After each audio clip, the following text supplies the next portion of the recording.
Hello friends, good morning. Welcome সবাইকে আমার চ্যানেলের পক্ষ থেকে। তো তোমরা সবাই কেমন আছো? আশা করছি খুব ভালো আছো। তো আমিও বেশ আছি। তো সকাল থেকে এই যে রান্না করতে শুরু করে দিয়েছি। আজকে সকালবেলা একটু টিফিন কিছু বানাচ্ছি, আলু আর মটর সেদ্ধ, সেটাইকেই করছি, রান্না করছি। আর এই যে তার সাথে এই যে আমার কিন্তু রান্নাটা কমপ্লিট হয়ে গেছে। তো এখন আমি চা খাবো।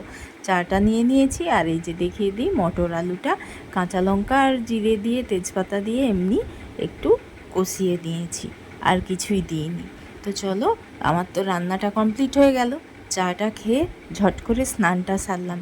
স্নানটা সেরে উপরে আসলাম মানে এখন 1 ঘন্টা এদিক ওদিক টুকটাক কাজকর্ম এটা ওটা করে কিন্তু উপরে আমি টাইম পাস করব। তো এই মানে টুকু সময়টা আমি আমার নিজের জন্যে রাখি, যেটা কিনা আমার পুরোটাই নিজের।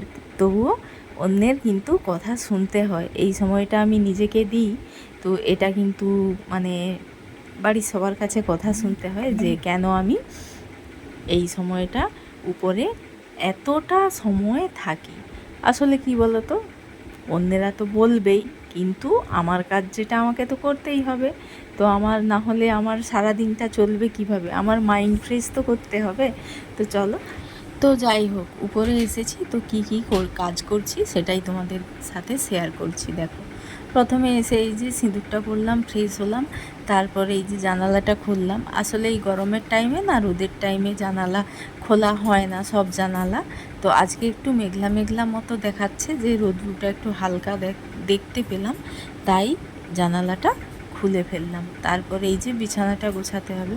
অনেক কটা দিন কিন্তু এই বেড কভারটা হয়ে গিয়েছে, তাও কী বলতো, নতুন তো, তাই একটা মানে সেরকম একটা হয়নি, নোংরা হয়নি। তো তারপর সেটাকে একটু গুছিয়ে ঠিক করে নিচ্ছি। আজকে আর ইচ্ছে জাগছে না যে এটাকে একটু চেঞ্জ করব। তো থাক, দেখা যাক কবে চেঞ্জ করি। তো বিছানাটা সুন্দর করে একটু গুছিয়ে রাখছি। আর আজকে জানো তো পূর্ণিমা রয়েছে। পূর্ণিমাতে আমাদের বাড়িতে পুজো হয়। তো আমি একা বাড়িতে আছি, তো মা বাড়িতে নেই, আজকে একটু তমলুক গিয়েছে। সেই কারণে একা আছি, যেহেতু পুজোর মানে ব্যাপারটা রয়েছে। মা যদিও বা অনেকটাই রেডি করে রেখে গিয়েছে, তো আমাকে যা টুকিটাকি একটু গোছানোর রয়েছে, তো সেগুলোই এখন গোছাচ্ছি। ঠাকুর ঘরে এসে নিজের পুজোটা আগে দিলাম।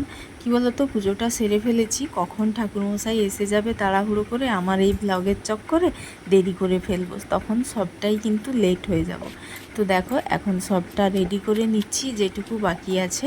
আর তারই মধ্যে কি বলবো, ঠাকুরমশাই কিন্তু এসে পড়েছেন। তো আমার পুজোটা দেওয়া শুরু করে দিয়েছি। দেখো, বড়মশাইকে বললাম যে একটু ব্লগটা করে দাও, ঠিকঠাক করে ক্যামেরাটাও ধরতে জানে না।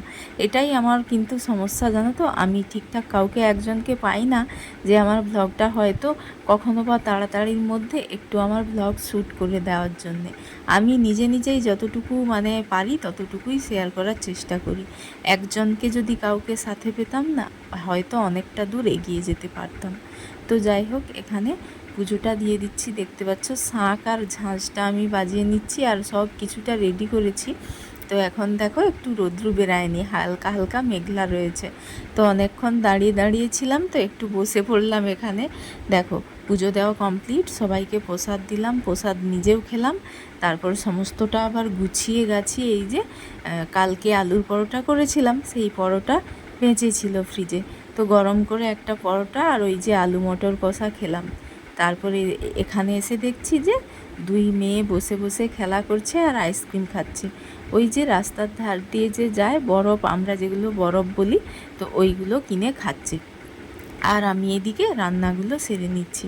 এত গরম লাগছে, কি বলবো, কিছুই বলার ভাষা নেই। আর গরমকালে তো গরম হবে। আজকে যেহেতু পূর্ণিমা, তাই হচ্ছে নিরামিষ রান্নারও করতে হবে। আজকে নিরামিষ প্রত্যেকটা রান্নাই করছি। বেশি কিছু রান্না করব না, যেহেতু আমরা কয়েকজনই খাবো। তো তাই বেশি কিছু করব না। এখন রান্নাগুলো ঝটঝট করে নিই, তারপর তোমাদের সাথে শেয়ার করছি কি রান্না করলাম। তো চলো দেখে নাও। একেবারে এখানে ভাত বাড়ছি, রেডি করছি। তো আমার মেয়ে একটু ভিডিও ক্লিপ তুলে দিল, যেহেতু আমার রান্নাগুলো শেয়ার করা হয়নি, আমার জানি কেমন একটা লাগছিল। তো এই যে দেখো, আলু পোস্ত করেছি, আর এই যে নিরামিষ মানেই কিন্তু মুগের ডাল বানিয়েছি, আর বড়ি ভাজা করেছি, নকশা বড়ি ভাজা, আর করেছি এই যে ফুলকপি আলু দিয়ে একটা কষা কষা রান্না করেছি। তো এই 3টে রান্না, ডাল আর 3টে বলছি সরি 4টে, আলু পোস্ত, তারপরে আর বাড়তি যেটা রয়েছে কি বলতো প্রতিদিনের, এটা না তোমাদের সাথে শেয়ার করা হয় না কখনো, পাতি লেবু আর হচ্ছে আম, এটা কিন্তু প্রতিদিন থাকে। তো দেখো সারা দুপুরটা এই রুমের মধ্যে থাকলাম এডিট করে করে, আমার কিন্তু সময়টা কাটছে। তো মানে অনেকটা এডিট বাকি ছিল, এডিটিং করা তারপরে পোস্ট করা একটু না আমার চাপের হয়ে যাচ্ছে, যেহেতু আমি রাতে কিছুই করতে পারি না বাচ্চার জন্যে, আর নিজেরও একটা মানে কি শারীরিক প্রবলেমের জন্যে ঘুম মানে না হলে সেটা আবার সারাদিন খারাপ যাবে, তাই না?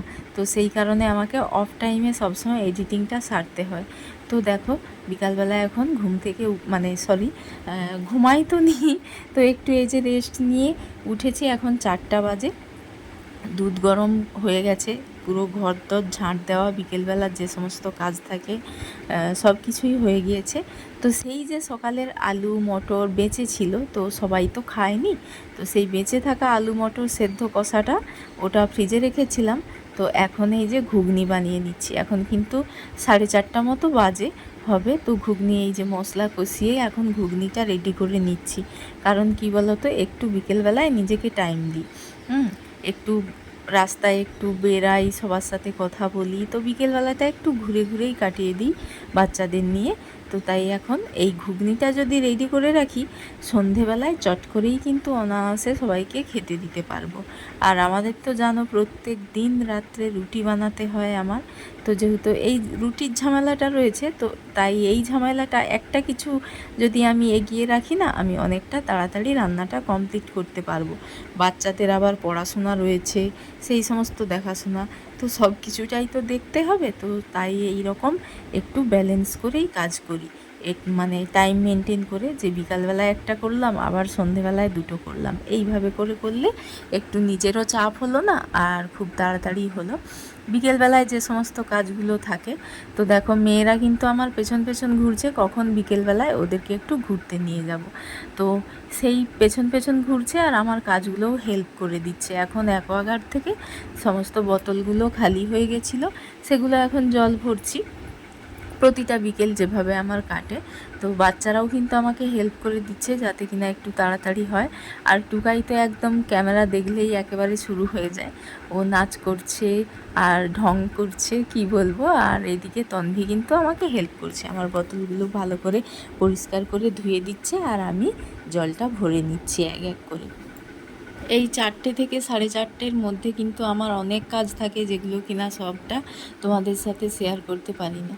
তো দেখো ঘরদোর তো ঝাঁট দেওয়া কমপ্লিট, জিনিসপত্র জামা কাপড় তোলা রোদ থেকে, তারপরে এই যে অ্যাকোয়াগার্ড থেকে জল ভরা, তারপর আমাদের যেহেতু রুটি প্রতিদিনও হয়ে থাকে, তো সেই রুটির কিন্তু আটা মাখাটা আমি এই টাইমেই করে রাখি।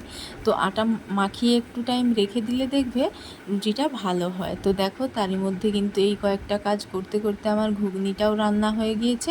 আর এদিকে দেখো আটা মেখে একদম লেচি কেটে সবটা রেডি করে রেখে দিয়েছি। রাতের এটাই হবে যে ঘুগনি আর হচ্ছে এই রুটি, এটাই খাওয়া হবে। আর টুকটাক ভাত যদি কেউ খায় তো সেটা আমি আবার পরে বানাবো। তো এখন হচ্ছে সন্ধে টন্ধে দিয়ে এসে গেছি, এখন কিনা রুটি ভাজছি।